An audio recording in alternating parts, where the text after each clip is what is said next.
बिस्मिल्लाहिर्रहमानिर्रहीम। अस्सलामुअलैकुम वरहमतुल्लाहि वबरकातुहू। नाज़रीन, मैं ये दुआ करती हूँ कि अल्लाह ताला आपको सदा खुश और आबाद रखे। आज हम आपको हज़रत उमर रज़ी अल्लाह ताला अन्हो का इस्लाम लाने का किस्सा बयान करते हैं। वीडियो शुरू करने से पहले हमारे चैनल इल्म बयां को सब्सक्राइब करें, बेल आइकन प्रेस करें, वीडियो को लाइक और शेयर कीजिए। नाज़रीन, हज़रत उमर रज़ी अल्लाह ताला अन्हो जिनके पाक नाम पर आज मुसलमानों को फ़ख्र है और जिनकी जोश ईमानी से आज 1300 बरस बाद तक काफरों के दिलों में खौफ है, इस्लाम लाने से कबल मुसलमानों के मुकाबला और तकलीफ़ पहुँचाने में भी मुमताज़ थे। नबी अकरम सल्लल्लाहु अलैहि वसल्लम के कत्ल के दर पे रहते थे।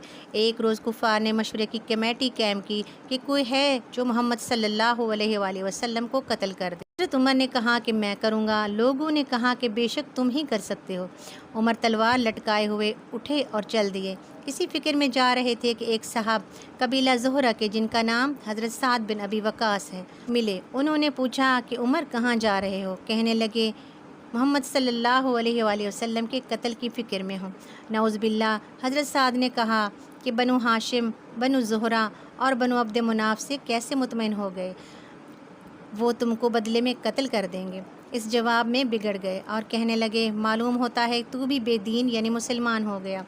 ला पहले तुझे ही निमटा दूँ। ये कहकर तलवार सौंत ली और हज़रत साद ने भी ये कहकर कि हाँ मैं मुसलमान हो गया हूँ, तलवार संभाल ली। दोनों तरफ से तलवार चलने को थी कि हज़रत साद ने कहा कि पहले अपने घर की तो खबर ले, तेरी बहन और बहनोई दोनों मुसलमान हो चुके हैं।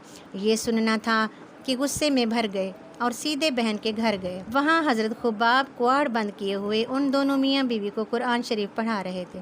हज़रत उमर ने कुआड़ खुलवाए। उनकी आवाज़ से हज़रत खुबाब रज़ी अल्लाह ताला अन्हो जल्दी से अंदर छुप गए और वो सहीफ़ा भी जल्दी में बाहर ही रह गया जिस पर आयात कुरानी लिखी हुई थी।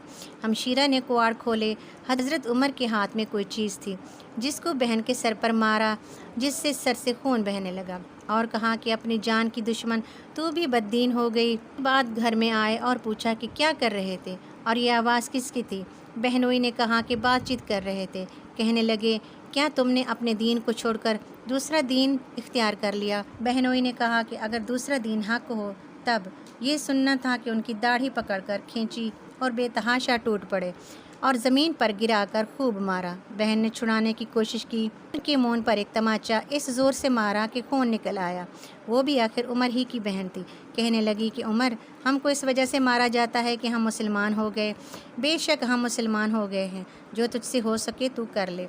इसके बाद हज़रत उमर की निगाह उस सहीफ़ा पर पड़ी जो जल्दी में बाहर रह गया था और गुस्सा का जोश भी इस मारपीट से कम हो गया था और बहन के इस तरह खून में भर जाने से शर्म सी भी आ रही थी। कहने लगे कि अच्छा मुझे दिखलाओ ये क्या है? बहन ने कहा कि तू नापाक है। हर चंद इसरार किया, बेवज़ू और गुस्ल के देने को तैयार ना हुई। हज़रत उमर ने गुस्ल किया, इसको लेकर पढ़ा। उसमें सूरत ताहा लिखी हुई थी। पढ़ना ही था कि हालत ही बदल गई। कहने लगे कि अच्छा मुझे भी मोहम्मद सल्लल्लाहु अलैहि वसल्लम की खिदमत में ले चलो। ये अल्फाज सुनकर हज़रत खुबाब अंदर से निकले और कहा, ऐ उमर रज़ी अल्लाह ताला अन्हो, तुझे खुशखबरी देता हूँ कि कल शब हुज़ूर अकरम सल्लल्लाहु अलैहि वसल्लम ने दुआ मांगी थी कि या अल्लाह, उमर रज़ी अबू जहल में से जो तुझे ज़्यादा पसंद हो उससे इस्लाम को क़ुव्वत अता फरमा। ये दोनों क़ुव्वत में मशहूर थे। मालूम होता है कि हुज़ूर की दुआ तुम्हारे हक़ में कबूल हो गई। उसके बाद हुज़ूर की खिदमत में हाजिर हुए और जुम्मा की सुबह को मुसलमान हुए। उनका मुसलमान होना था कि कुफ़ार के हौसले पस्त हो गए और मुसलमान मक्का की मस्जिद में नमाज़ पढ़ने लगे। हज़रत अब्दुल्लाह बिन मसूद फरमाते हैं कि उमर रज़ी अल्लाह ताला अन्हो का इस्लाम लाना मुसलमानों की फ़तह थी और उनकी हिजरत मुसलमानों की मदद और उनकी खिलाफत रहमत थी।